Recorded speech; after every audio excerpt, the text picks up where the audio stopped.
인간의 욕심은 쌓아놓고 쌓아놔도 부족을 느끼는 게 인간의 욕심이에요. 그걸 보시는 하나님의 마음이 어땠을까요?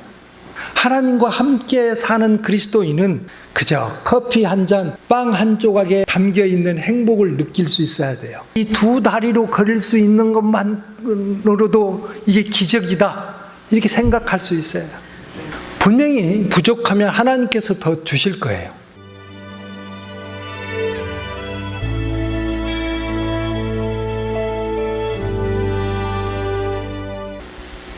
우리가 그동안 창세기, 출애굽기, 레위기, 그리고 오늘 민수기, 다음 주에는 고난주간이라 지금 어떤 말씀을 준비할까 그렇게 생각을 좀 하고 있습니다.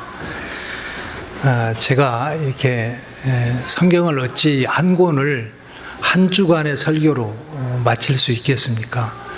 그렇지만 제가 여러분들에게 원하고 바라는 것은 뭐냐면, 우리가 성경을 읽을 때에 어떤 관점으로, 어떤 마음으로 성경을 읽느냐 하는 것은 굉장히 중요합니다. 우리가 돈 벌겠다고 성경을 읽어서 안 되겠죠. 물론 성경 속에 어떤 그 돈을 어떻게 사용해야 하며 어떻게 벌어야 되는가를 아마 지혜로 주시는 말씀 있을 것입니다. 그러나 그것만 바라보고 성경을 읽는다면 또 안 되죠. 또 뭐 건강만 이렇게 생각하고 성경을 봐서도 안 되죠. 성경 속에 나타난 하나님이 우리를 얼마나 사랑하셨으며 어떻게 구원하셨으며, 또 성경 속에 나타난 인물들이 왜 실패했으며, 또 하나님 앞에 어떤 칭찬을 들었으며 하는 것들을 우리가 보고 그런 관점에서 성경을 읽어야 될 것입니다. 가장 큰 것은 하나님이 우리를 어떻게 구원하셨는가 하는 관점을 가지고 성경을 읽어야 돼요. 하나님의 마음으로 성경을 볼 수 있어야 돼요. 어제도 그런 얘기를 했어요. 소위 이단들이 있잖아요. 많은 이단들이 있습니다. 그 이단들은 성경을 자기들이 교리를 정해놓고 성경을 하나씩 둘씩 꽤 맞춥니다. 이단들의 특성이에요. 그럼 우리도 교리는 있어요. 장로교회도 많은 교리들이 있습니다. 그렇지만 장로교회 교리는 성경을 벗어난 교리가 있을 수가 없어요. 이단들의 교리는 성경을 벗어난 교리들이 많습니다. 그래서 이단이라고 하죠. 그러니까 늘 성경을 볼 때는 하나님의 마음으로, 하나님이 우리에게 쓰신 편지다 생각하고 읽으시는 것이 가장 좋고요. 또 말씀 들을 때도 그런 마음으로 말씀을 들으시면 여러분들한테 큰 도움이 될 줄로 믿습니다. 오늘 말씀은 민수기예요. 민수기의 본래 책 이름은 히브리어 명칭으로 베미드바르라고 했어요. 베미드바르라는 뜻은 뭐냐면 광야에서라는 뜻이에요. 이 민수기 내용 전체가 여러분 보셨으면 아시겠지만, 광야에서 이스라엘 백성들이 수도 없이 하나님을 원망하면서 실패하는 내용들을 기록한 거예요. 그 실패함에도 불구하고 하나님은 그들을 붙들고 광야에서 놓지를 않으시죠. 포기하지 않으시죠. 사랑으로 그들을 이끌어 가시는 그런 과정이 광야 가운데서 일어나는 그 내용이에요. 그게 민수기입니다. 그런데 이 민수기가 왜 민수기가 되었느냐 하면, 시내산 아래에서 첫 번째 인구 조사를 해요. 이스라엘 백성들의 인구를 조사한 후에, 그리고 40년 후 막 가나안 땅에 들어가기 직전에 인구 조사를 한 번 더 합니다. 그러면서 이 민수기에는 여러 가지 통계적인 숫자들이 많아요. 그래서 헬라어 역본은 헬라어로 번역하면서 새 많은 책이라는 이름으로 민수기가 그렇게 정해져 있어요. 광야에서라는 제목이 새 많은 책이라고 하는 그런 제목으로 바뀌어졌죠. 여기에서 민수기라고 정해져 있습니다. 민수기란 뭐예요? 한문의 뜻이죠. 백성민자, 셀 숫자, 기록할 기자. 그래서 백성의 수를 센 책이다. 그런 뜻에서 민수기라 이렇게 불리게 됐습니다. 이제 바야흐로 이제 본격적으로 봄이죠. 봄이 왔습니다. 봄이 되면 놀이동산이 어린이들로 붐비죠. 봄이 되면 이제 각 학교나 유치원에서 소풍을 갑니다. 유치원 같은 곳에서는 주로 놀이동산으로 소풍을 가는데, 자, 소풍을 가기 전에 선생님은 아이들을 다 모아놓고 수를 세죠. 몇 명 우리가 소풍을 가는가 수를 셉니다. 그리고 이제 놀이동산에 도착해서는 담임 선생님을 비롯해서 막 여기저기 반별로 막 재밌게 놀죠. 그러다가 해가 저물어서 이제 집으로 돌아오려면 아이들을 다시 한번 모아놓습니다. 그리고 수를 세요. 왜 셀까요? 혹시 낙오하는 아이들이 없을까 해서 수를 한 번 더 셉니다. 제가 민수기를 이렇게 설교를 준비하려면 그 한 주간에 책 한 권씩을 읽습니다. 읽고 부분적으로 한 번 더 보고, 그리고 일주일 내내 묵상을 해요. 그러니까 월요일로 화요일이면 한 권을 다 읽어요. 민수기 한 권을 다 읽고 그렇게 합니다. 그리고 이게 묵상을 하다 보면 하나님께서 인구 조사하는 그 내용이, 그 백성들의 수를 세는 그 내용이 바로 이런 것 같아요. 그러니까 혹시 하나라도 잊어버릴까 해서 그 백성들을 가나안 땅 그 광야를 출발하기 전에 세보고요. 그리고 가나안 땅에 들어가기 직전에 또 세보고 하는 모습을 보면서 하나님의 마음이 이렇게 느껴졌습니다. 물론 주님은 자기 백성의 이름도 다 알고 계시죠. 우리 주님이 우리 이름을 다 알고 계세요. 하나님이 여러분들 각자 이름을 다 알고 계세요. 성경은 우리의 머리카락조차 다 세셨다고 그렇게 말씀을 하십니다. 지난번에 제가 말씀을 드렸죠. 우리 머리카락이 하루에 거의 많이 빠지는 경우는 100여 개 이상이 빠집니다. 하루에.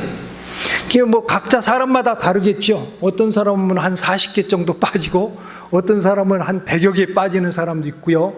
뭐 대머리로 발전되고 있는 상황이면 한 300개 정도 빠진다고 그럽니다.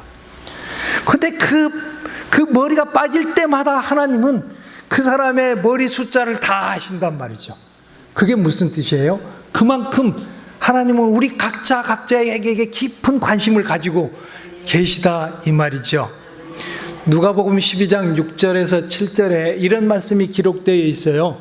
제가 새번역 성경으로 번역된 것을 읽어드리겠습니다. 참새 5마리가 2냥에 팔리지 않느냐? 그러나 그 가운데 하나라도 하나님께서는 잊어버리시지 않는다.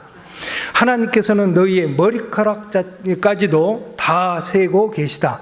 두려워 말아라. 너희는 많은 참새보다 귀하니라. 여러분, 참새 5마리의 가치는 사람이 보기에는 정말 보잘것없죠. 그 보잘것없고 미미하지만 하나님께서는 그 참새 한 마리조차도 결코 소홀히 여기지 않으십니다. 하물며 주님의 제자된 우리에 대해서는 얼마나 깊은 관심과 사랑을 가지고 돌보시겠습니까? 그러니 두려워하거나 염려하지 말라고 주님은 말씀을 하셨습니다. 애굽에서 구출받아 나온 이스라엘 백성이 어림잡아 300만 명쯤 됩니다. 이게 300만 명쯤 된다는 말은 우리 양주시 인구가 약 21만 명쯤 됩니다. 그러니까 양주시 인구의 14배 정도가 되죠. 양주시 인구의 14배 정도가 지금 그렇게 가고 있는 거예요. 애굽에서 나와가지고 가나안 땅으로 그렇게 가고 있는 겁니다. 그런데 그 광야라고 하는 땅이 풀 한 폭이 없고 물 한 방울 나오지 않는 불모지대 사막입니다. 이 사막에서 그 인구가 300만 명쯤 되는 그 인구가 40년을 살았습니다. 사막에서 누가 그곳에서 그들을 먹여 주었으며 물을 마시게 했으며 옷을 입혀 주었겠습니까? 길도 없고 이정표도 없는 그 막막한 사막에서 누가 인도해 주셨겠습니까? 거기 하나님이 계셨습니다. 하나님이 그곳 이스라엘 백성들과 함께 계셨습니다. 오늘을 살아가는 기독교인의 삶도 이와 같다고 봅니다. 우리는 누구를 막론하고 영적인 광야를 걸어가고 있습니다. 이 영적인 광야는 길도 없고 표지판도 없습니다. 다만 길이요 진리요 생명 대신 예수 그리스도만이 우리의 길 되심을 믿고 그분을 따라가야만 살 수 있습니다. 주님이 빛이 되어 우리와 함께 계시기에 주님과 동행하는 사람은 어두움 때문에 실족하지 않습니다. 예수님이 요한복음 8장 12절에서 이렇게 말씀하셨습니다. 예수께서 또 말씀하여 이르시되 나는 세상의 빛이니 나를 따르는 자는 어둠에 다니지 아니하고 생명의 빛을 얻으리라 이렇게 말씀하셨습니다. 하나님께서는 광야 한복판에 있는 이스라엘 백성들을 낮에는 구름 기둥으로 그 뜨거운 햇볕을 가려 주었고 밤에는 불 기둥으로 추위를 막아 주었습니다. 이게 사막의 특성이 있어요. 그 사막은요, 낮에는 정말 더워서 견딜 수가 없습니다. 햇빛이 나오면. 근데 막상 햇볕이 들어가면 추위 때문에 또한 견딜 수가 없어요. 근데 그 300만 명이 그 사막에서 어떻게 햇빛이 나왔을 때 그 해를 막아주었을까? 구름이 그 햇빛을 막아주었습니다. 그리고 밤에는 큰 불기둥이 그 이스라엘 백성들을 따뜻하게 해 주었어요. 뿐만 아니라 그 구름 기둥과 불 기둥이 그들이 떠나야 할 때, 또 그들이 멈춰야 할 때를 알려주었습니다. 성경을 읽다 보면 성경에 우리가 가야 할 길과 가지 말아야 할 길, 가야 할 그 시간과 멈춰야 할 시간을 가르쳐 줘요. 그걸 모르면 우리는 가지 말아야 할 곳을 가게 되고 멈춰야 할 곳에 멈추지 않고 계속 가게 되겠죠. 성경이 우리에게 그걸 가르쳐 주듯이 구름 기둥과 그리고 불 기둥이 이스라엘 백성들이 가야 할 곳과 가야 할 그 시간과 멈춰야 할 시간을 가르쳐 주었습니다. 뿐만 아니라 행진할 때는 법궤가 앞장서 인도해 주었어요. 이렇듯 하나님은 광야의 백성들에게 양식을 주셨고 고기를 주셨고 물을 주셨고 지도자를 세워주셨고 그리고 친히 앞장서 인도해 주셨으며 약속의 땅을 주셨습니다. 가나안 땅에 들어가기 전 모세는 유언처럼 그 백성들에게 이런 말을 합니다. 신명기 1장 31절에서 33절에 보면 제가 읽어드릴게요. 광야에서도 너희가 당하였거니와 사람이 자기의 아들을 안는 것 같이 너희의 하나님 여호와께서 너희가 걸어온 길에서 너희를 안으사 이곳까지 이르게 하셨느니라. 하나 이 일에 너희가 너희의 하나님 여호와를 믿지 아니하였도다. 그는 너희보다 먼저 그 길을 가시며 장막 칠 곳을 찾으시고 밤에는 불로 낮에는 구름으로 너희가 갈 길을 지시하신 자이시니라. 이렇게 말씀을 합니다. 광야를 지나는 동안 사람이 자기 아들을 안고 건너듯이 이스라엘 백성을 그렇게 하나님께서 안으셔서 가나안 땅 입구까지 인도하셨다 그 말입니다. 그렇지만 이스라엘 백성들은 광야를 걷는 내내 하나님을 믿지 못하고 원망만 했어요. 여러분 그 민수기를 보시면 아시겠지만 그때마다 무슨 일만 생기면 원망을 합니다. 불평을 합니다. 이스라엘 백성들이. 자, 하나님께서 이스라엘 백성들에게 만나를 주시면서 이런 말씀을 하셨어요. 너희는 각자 그날 먹을 수 있는 양만 거두어라. 그렇게 말씀하셨어요. 그런데 이스라엘 백성들이 그날 먹을 양만 거뒀을까요? 아니면 더 많이 거뒀을까요? 더 많이 거뒀어요. 하나님이 그날 먹을 양만 거두라고 했으면 그날 먹을 양만 거둬야 되잖아요. 그런데 막 욕심껏 거둬들였어요. 뭐 만나는 널려 있으니까 욕심껏 거둬들였어요. 왜냐하면 왜 그랬을까요? 다음 날에도 하나님께서 풍족하게 내려주실 것이기 때문에 그날 먹을 양만 거두라고 하셨지만 이스라엘 백성은 그걸 믿지 못했어요. 그래서 다음 날 먹을 양까지 거두어 드렸어요. 그 다음 날 남은 만나는 벌레가 생겨서 먹을 수가 없었습니다. 또 이런 말씀을 하셨습니다. 안식일에는 만나가 내리지 않을 것이니 너희는 안식일 전날 이틀치를 거두고 안식일 날에는 양식을 거두러 그 들로 나가지 말아라. 그렇게 단단히 당부하셨습니다. 그러니까 오늘날로 말하면 토요일날 이틀치 거둬들이면 되는 거예요. 그럼 주일날은 편안히 예배드리고 쉬면 됩니다. 그런데 이스라엘 백성들이 주일날 이 만나 거두겠다고 나갔을까요? 안 나갔을까요? 세상에 그 만나 거두겠다고 주일날 그릇 들고 들판으로 나간 백성들이 허다했습니다. 왜 그랬을까요? 두 가지가 있는 것 같아요. 하나는 물론 하나님 말씀을 안 믿은 측면이 있고요. 또 한 가지는 지난번에 그 양식을 이틀치 거둬들였는 그 다음날 벌레가 났거든요. 그러니까 하나님이 이틀치 거두라면 이틀치 거두면 되잖아요. 야, 이틀치 거뒀다가 주일날 벌레 나서 못 먹으면 어떻게 하냐? 그러니까 오늘 하루치만 거둬야지. 이게 말이에요. 꼭 말 안 듣는 막내둥이 꼭 역으로 가듯이 그렇게 가는 거예요. 믿지 못하고. 그리고 토요일날 하루치만 거두고 없으니까 주일날 또 거두겠다고 가는 거죠. 이스라엘 백성들의 모습이죠. 고기가 먹고 싶다고 투덜거리고 원망하는 이스라엘 백성들에게 하나님께서 메추라기 떼를 몰아서 진영 사방에 쌓아 놓으셨습니다. 자그마치 동서남북 사면의 하루길 정도에다가 높이는 2규빗 정도라고 하니까 제가 이 숫자 계산을 하고요 한참 걸렸어요. 이렇게 광야에 저를 그 이스라엘 진영이라고 이스라엘 백성들이 텐트를 치고 성막을 중심으로 이렇게 있었습니다.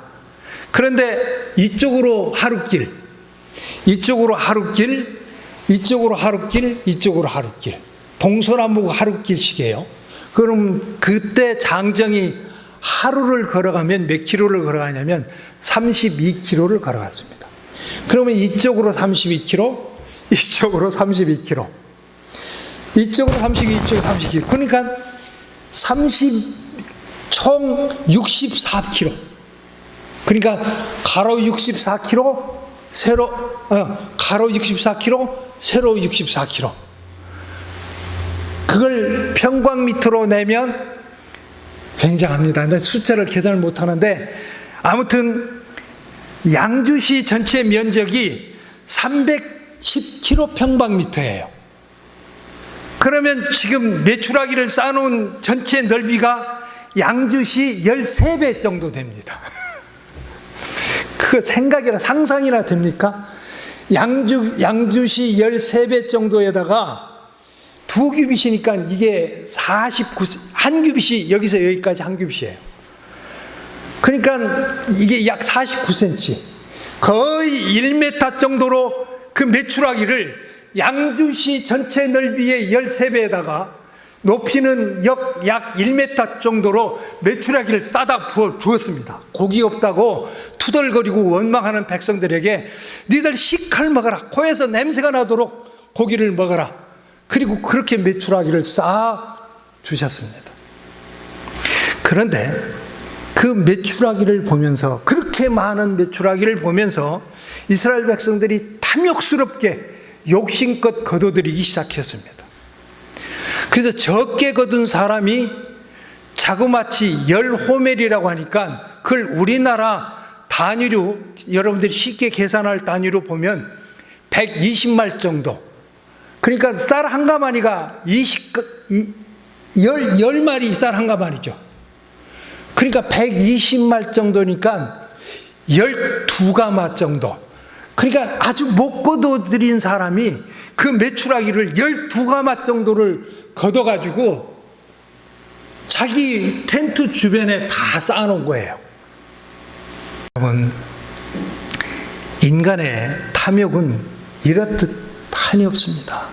인간의 욕심은 쌓아놓고 쌓아놔도 부족을 느끼는 게 인간의 욕심이에요. 분명히 부족하면 하나님께서 더 주실 거예요. 아셨죠? 여러분 보셨죠?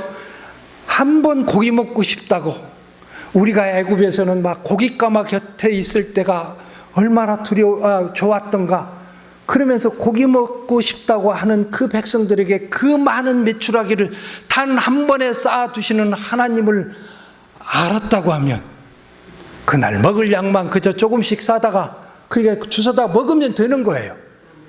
그거 누가 하나라도 더 주워갈까봐 그걸 12가마씩이나 쌓아놓았으니 그걸 보시는 하나님의 모습, 하나님의 마음이 어땠을까요?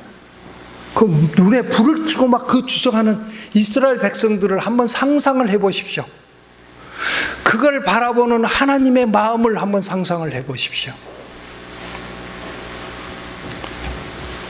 결국 그들의 탐욕은 하나님의 진노를 사고 말았습니다. 인간은 사소한 일상에서 행복을 찾지 못하는 그런 존재인 것 같아요.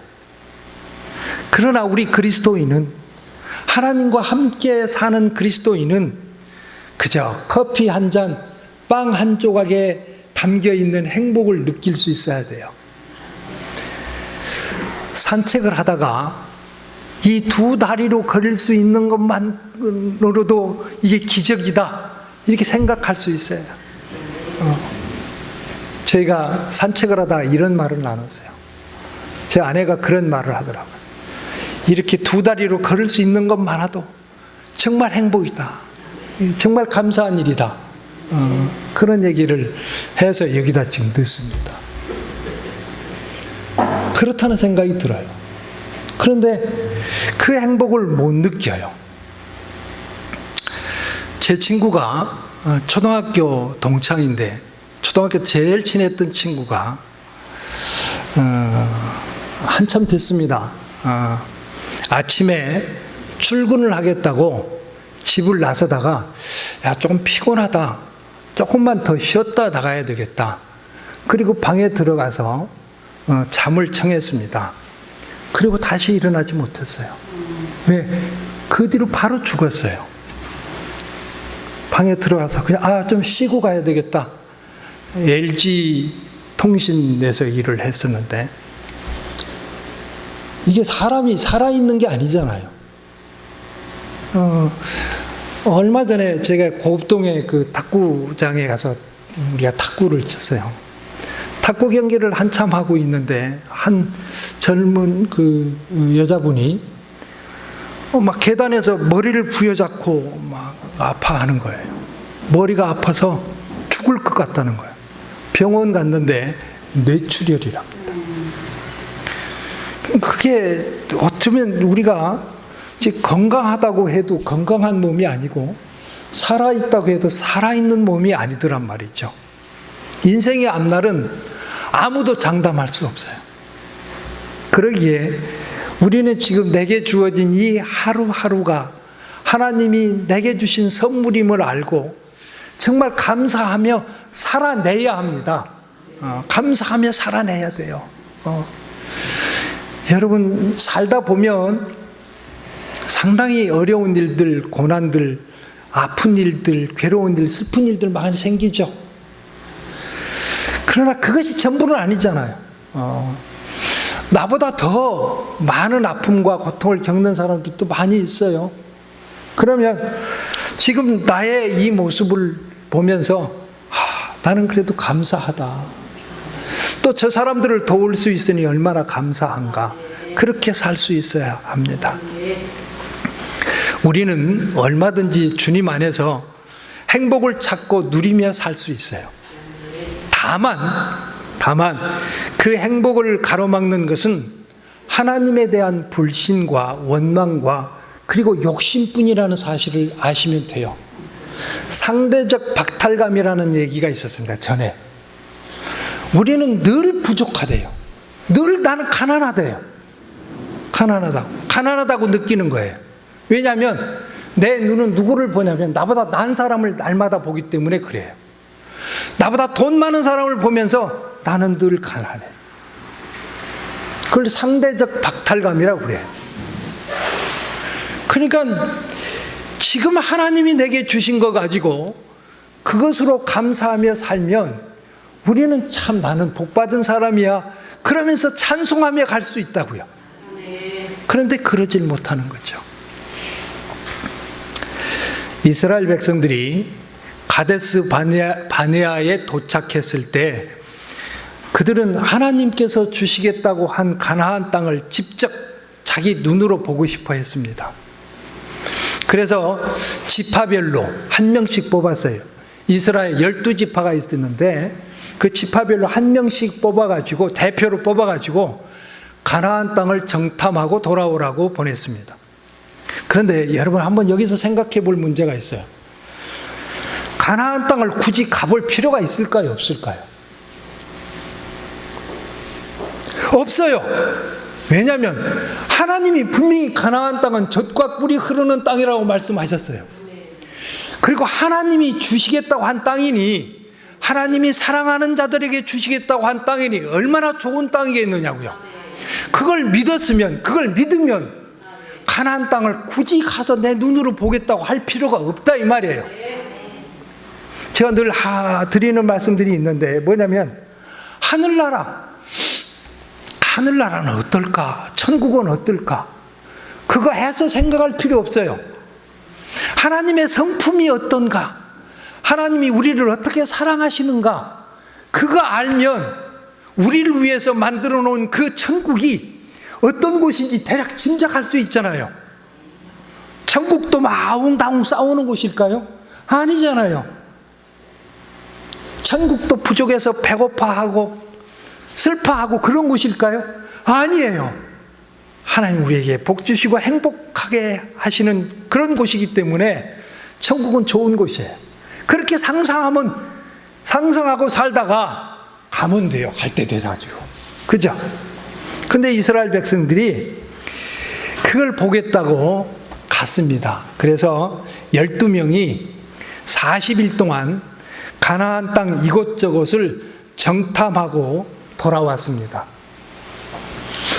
그 돌아올 때 거기에서 나는 포도도 한 송이 따가지고 큰 작대기에다가 꿰가지고 어깨에 메고 포도송이 얼마나 크면 그러니까 그 땅이 얼마나 좋은 땅인지 알겠죠. 큰 그 포도송이를 어깨에 메고 그러고 왔습니다. 그들은 그 땅이 정말 하나님의 말씀대로 젖과 꿀이 흐르는 비옥한 땅이라는 것을 그들은 눈으로 확인을 했습니다. 단 하나, 그곳 백성들이 굉장히 키도 크고 덩치가 컸습니다. 그리고 그 성들이 있는데 성이 굉장히 견고하게 보였어요. 높기도 높지만 견고하게 보였습니다. 그래서 12명 중에 2명, 즉 갈렙과 여호수아를 빼고 10명이 그 땅은 좋은 땅이 아니라고 그 가나안 땅, 하나님이 주시겠다고 한 땅을 악평하기 시작했어요. 그러니까 그 땅에 사람들이 자기들보다 덩치가 크고 성들이 높다고 해가지고 그 땅을 악평하기 시작한 거예요. 그리고 틀림없이 우리는 거기 올라가 싸우면 우리는 다 죽을 것이다. 왜냐하면 그곳 사람들은 기골이 장대해가지고 그 사람들에 비하면 우리는 메뚜기 같더라. 자기 자신이 메뚜기 같다는 거예요. 그러면서 안 올라가겠다는 거예요. 가나안 땅 가면 안 된다는 거예요. 그 말을 들은 백성들이요, 그날 밤에 각자 자기 장막 안에서 통곡하며 울기 시작했습니다. 우리는 이제 어떻게 하면 좋으냐고. 그러면서 이들이 이럴 바에는 차라리 애굽 땅에서 죽었으면 나았을 것을, 이럴 바에는 차라리 이 광야에서 죽는 게 낫지.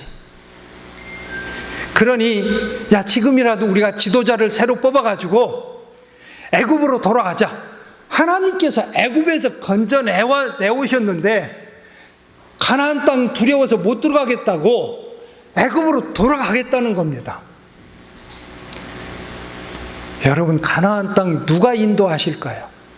가나안 땅 누가 들어가게 하실까요? 하나님이 하실 거예요.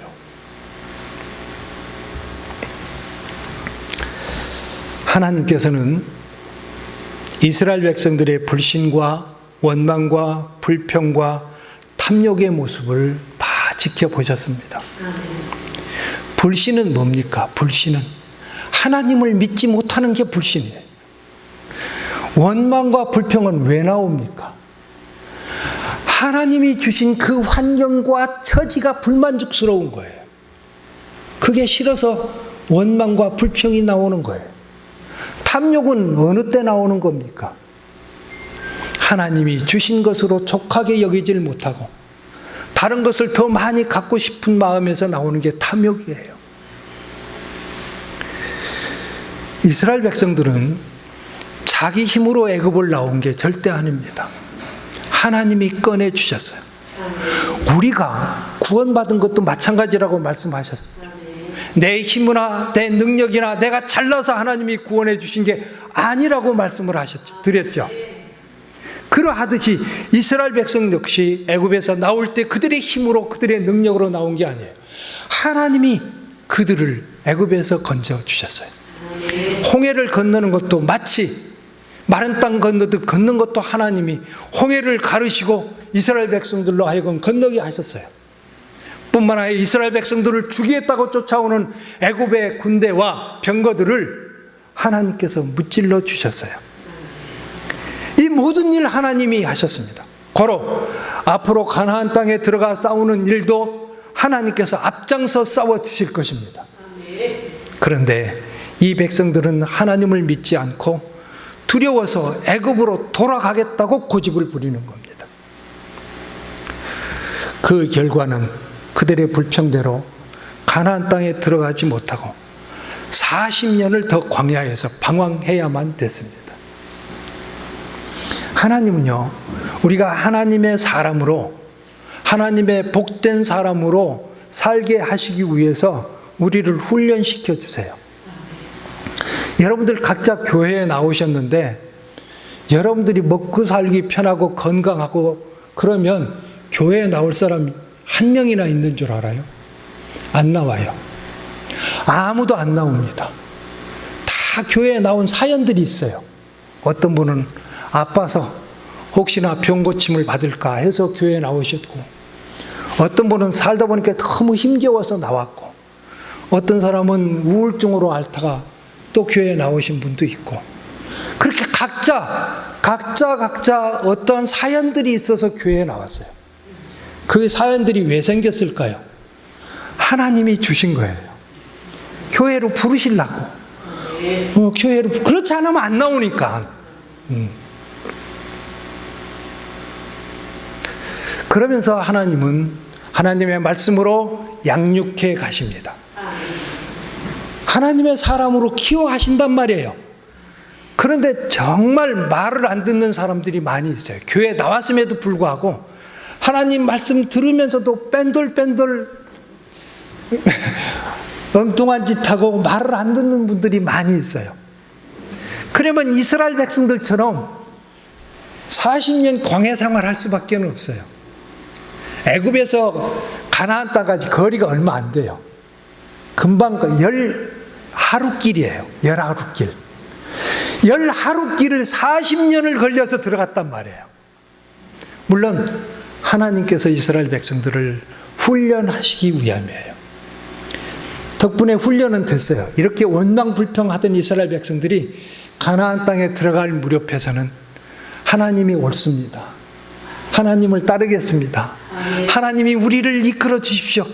그렇게 가는 모습을 보게 돼요. 이제 신명기를 지나서 여호수아에 보면 이스라엘 백성들이 많이 다듬어지고 많이 성도됐어요. 민수기는 이스라엘의 불신과 원망과 불평으로 인한 실패를 보여주는 책입니다. 그래서 우리는 민수기를 보면서 우리의 믿음을 점검할 수 있어야 돼요. 혹시 우리도 이스라엘 백성들처럼 이렇게 믿지 못하는 사람으로 그렇게 살지는 않는가? 혹시 내게 작은 일만 생기면 원망하고 불평하지는 않는가? 그런 것들을 이 성경을 보면서 우리는 점검해 봐야 합니다. 그래야 광야교회의 실패를 우리는 반복하지 않습니다. 이 세상에서 신실한 기독교인으로 살아간다고 하는 것이 결코 녹록스럽지 않습니다. 녹록하지 않습니다. 정말 기독교인답게 살려고 하면 얼마나 많은 핍박을 받는지 몰라요. 참 힘듭니다. 정말 힘듭니다. 그냥 설렁설렁 다리 하나는 교회에 다리 하나는 세상에 놓고 살다 보니까 세상에 있을 때는 세상 사람들처럼 교회에 있을 때는 교인처럼 그렇게 살다 보니까 여러분 그 교인으로 살기가 편하죠?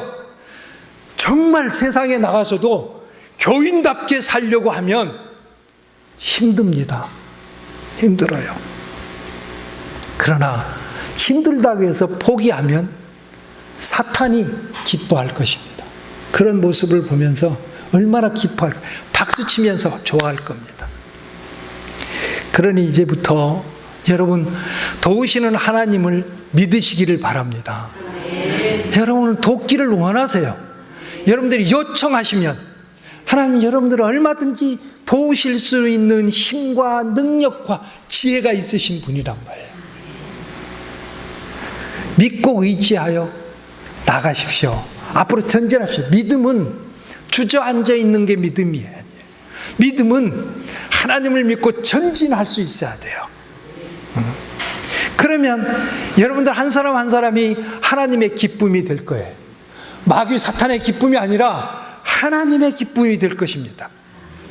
그래서 후일에 우리가 다 하나님 앞에 서는 날 참 잘했다 그렇게 칭찬받으시는 여러분들이 다 되시기를 예수님의 이름으로 축복합니다. 기도하겠습니다. 하나님 아버지 감사합니다.